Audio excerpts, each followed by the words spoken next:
मकर संक्रांती या सणाला हिंदू धर्मात अतिशय महत्त्वाचे स्थान आहे। हा दिवस ज्योतिषीय दृष्टीने देखील अतिशय महत्त्वाचा मानला जातो। नवीन वर्षातील सर्वात पहिला सण म्हणजेच मकर संक्रांती आहे। या दिवशी तिळगुळ देऊन नात्यातील प्रेम घट्ट करण्याची प्रथा आपण आजही पाळत असतो। त्याचप्रमाणे हा सण संपूर्ण भारतात अगदी उत्साहात साजरा केला जातो। वर्षातील पहिला सण असून तो वेगवेगळ्या प्रांतात वेगवेगळ्या नावाने पार पाडला जातो। महाराष्ट्रात मकर संक्रांतीला तिळगुळ वाटण्याची पद्धत आहे।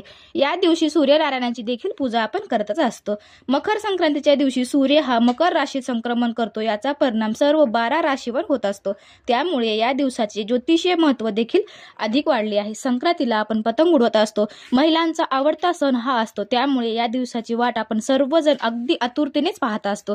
चला तर मग पाहूया मकर संक्रांतीची नेमकी तारीख काय आहे व संक्रांतीचे महत्त्व व ही संक्रांत कशावर आली आहे व रंग कोणता असणार आहे या संक्रांती देवीचा। सर्वप्रथम तुम्हा सगळ्यांना श्री स्वामी समर्थ। हॅलो नमस्कार सगळ्यांना। तर आजच्या व्हिडिओमध्ये तुम्हा सगळ्यांचं मनापासून स्वागत करते आणि हा व्हिडिओ स्किप न करता शेवटपर्यंत आपल्याला पाहायचा आहे। आपल्या चॅनलवर जर तुम्ही नवीन आला असाल तर आपल्या चॅनलला सबस्क्राइब करायचं आहे, बेल आयकॉन प्रेस करायचा आहे, कारण की असेच नवनवीन माहितीपूर्ण व्हिडिओ तुमच्यापर्यंत सर्वप्रथम येतील। भारतीय संस्कृतीतील हा सण आपापसातील कलह विसरून प्रेमभाव वाढवण्यासाठी आपण साजरा करत असतो। या दिवशी प्रत्येक जण आपण तिळगुळ घ्या आणि गोड गोड बोला असे म्हणून आपण एक दुसऱ्यांना तिळगुळ देत असतो आणि वडीलधाऱ्या माणसाचा आपण आशीर्वाद घेत असतो।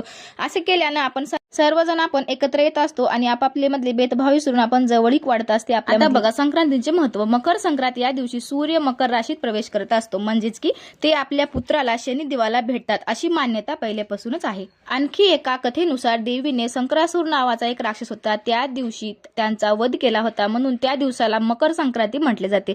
तसेच संक्रांतीचा दुसरा जो दिवस असतो त्या दिवसाला आपण कर म्हणत असतो।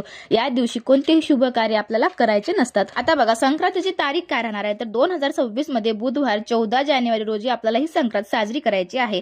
तर पूजेचा शुभ मुहूर्त राहणार आहे, आपला शुभ काळ जो राहणार आहे दुपारी 3:06 सुरुवात होणार आहे ते संध्याकाळी 6:20 आपल्याला हा सण पाळायचा आहे, म्हणजे शुभ कार्य आपल्याला पूजेचं पाळायचं आहे। तर या दिवशी एकादश आहे, त्यामुळे आपल्याला आवर्जून विष्णू भगवानांची सेवा आपल्याला करायची आहे। त्यांचं नामस्मरण आपल्याला ह्या काळामध्ये जप तप आपल्याला करायचं आहे। आपल्याला या काळामध्ये जे आपण वाण देतो, वाण वोसा म्हणतो, तो आपल्याला करायचा आहे आणि दान धर्म करायचा आहे, जप तप करायचे आहेत। आपल्याला विष्णू भगवानाच्या नामस्मरणामध्ये आपल्याला विष्णू सहस्त्रनामाचं आपल्याला पठण या ठिकाणी करायचं आहे। सर्वात महत्त्वाचा प्रश्न म्हणजे संक्रांत कशावर आलेली आहे, तुम्हाला पडलेला हा प्रश्न असतो। तर वाहन, उपवाहन, वस्त्र, शस्त्र दरवर्षी बदलत असतात। तर यामध्ये आपल्याला या वर्षी कशावर संक्रांत आलेली आहे, वस्त्र कोणतं असणार आहे, शस्त्र कोणतं असणार आहे, आपण ते पाहणार आहोत। तर या वर्षी संक्रांती देवीचं वाहन राहणार आहे वाघ आणि तिचं उपवाहन राहणार आहे घोडा। तिनं पिवळे वस्त्र परिधान करून येणार आहे आणि आपण या दिवशी पिवळं वस्त्र आपल्याला परिधान करायचं नाही, कारण संक्रांत देवी पिवळ्या वस्त्रावर येणार आहे।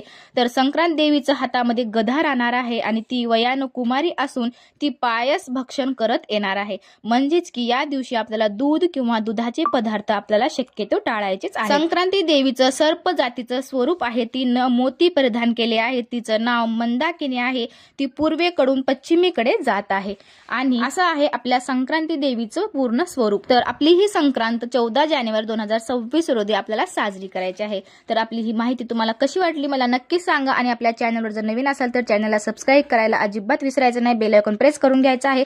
पुन्हा भेटूया अशाच एका छान व्हिडिओ सोबत, तोपर्यंत तुम्हा सगळ्यांना श्री स्वामी समर्थ। शेवटपर्यंत व्हिडिओ बघितल्याबद्दल मनापासून धन्यवाद करते। बाय बाय सगळ्यांना।